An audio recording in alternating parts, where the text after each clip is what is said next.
Sesuai dengan visi pemerintahan Joko Widodo periode kedua yang bertekad mengencarkan pembangunan sumber daya manusia atau SDM, menuai sambutan antusias sekaligus cemas. Kemudian, muncullah pertanyaan bagaimana pembangunan manusia itu diselenggarakan berdasarkan perspektif Pancasila. Oleh karena itu, mari kita simak videonya. Sebelum membahas kepada pertanyaan, kita perlu tahu terlebih dahulu apa itu SDM. SDM atau sumber daya manusia adalah seorang individu produktif yang bekerja sebagai penggerak suatu organisasi, baik itu di dalam institusi maupun perusahaan yang memiliki fungsi sebagai aset sehingga harus dilatih dan dikembangkan kemampuannya. SDM ini tidak akan lepas dari yang namanya pendidikan tentunya, karena faktor yang melatar belakangi SDM yaitu pendidikan serta lingkungan. Maka dari itu, jika pendidikannya berkualitas, maka SDM-nya pun akan berkualitas. Oleh karena itu pula, untuk meningkatkan pembangunan SDM, kita perlu membenahi pendidikan di Indonesia, mulai dari pemerataan pendidikan, memfasilitasi pendidikan di Indonesia, dan pemerintah wajib membiayai pendidikan di Indonesia guna meningkatkan kemajuan Indonesia sendiri, seperti dalam pasal 31 ayat 2 Undang-Undang Dasar 1945. Lalu, apa kaitannya pembangunan SDM dilihat dari perspektif Pancasila? Kita semua tahu bahwa Pancasila adalah ideologi dari bangsa Indonesia yang perlu kita yakini keberadaannya. Tentunya, untuk meningkatkan pembangunan SDM, perlu ada penanaman nilai nasionalisme dan ideologi Pancasila dalam tiap-tiap individu. Hal ini bertujuan agar tiap individu dalam melakukan kegiatannya tidak dikasihkan untuk bangsa kita, yaitu bangsa Indonesia, agar lebih baik lagi ke depannya.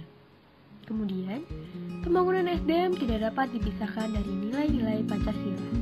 Seperti dalam sila pertama yang mengamanahkan bahwa dalam membangun kualitas sebuah SDM, perlu didasari oleh nilai-nilai ketuhanan karena manusia yang berkarakter dan bermoral tidak akan muncul dengan sendirinya, tetapi harus dibangun dari keyakinan terhadap kebenaran yang tunggal, yaitu Tuhan Yang Maha Esa.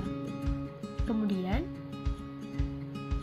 untuk sila kedua, diamanahkan bahwa individu harus memiliki sikap adil dan tidak boleh membeda-bedakan, karena pada dasarnya tiap-tiap individu memiliki kedudukan yang sama.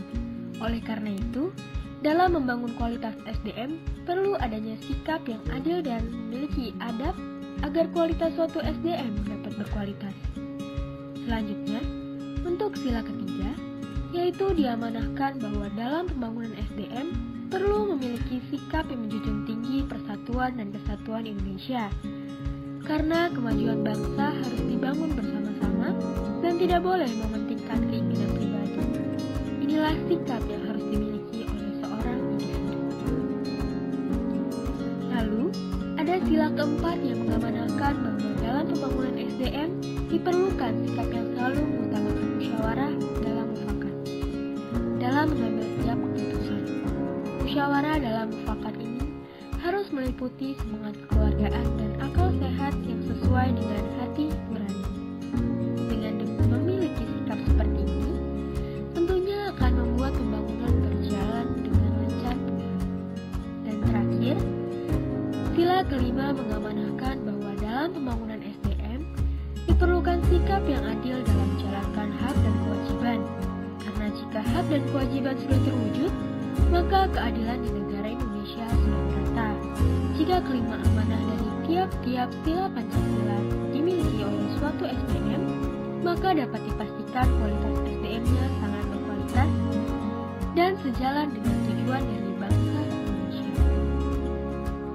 Tetapi, tak hanya menjalankan amanah dari sila-sila Pancasila, pemberian pengertian tentang apa itu nasionalisme pada tiap individu juga sangat penting, karena akan berdampak pada bangsa kita. Kemudian yang paling penting yaitu, tak lupa memberikan pendidikan moral Pancasila sedini mungkin, agar seorang individu memiliki kualitas yang baik, serta akan memiliki prinsip sesuai dengan nilai-nilai yang terkandung dalam Pancasila. Jadi, jika pembangunan SDM dilandaskan oleh pemahaman ideologi Pancasila, penanaman nilai-nilai Pancasila, dan pengertian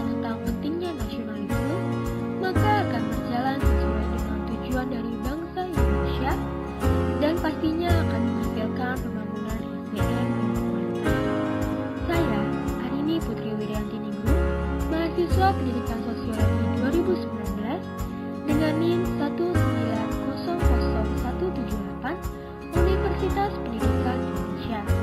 Video ini diperuntukkan untuk ujian tengah semester mata kuliah Pendidikan Pancasila.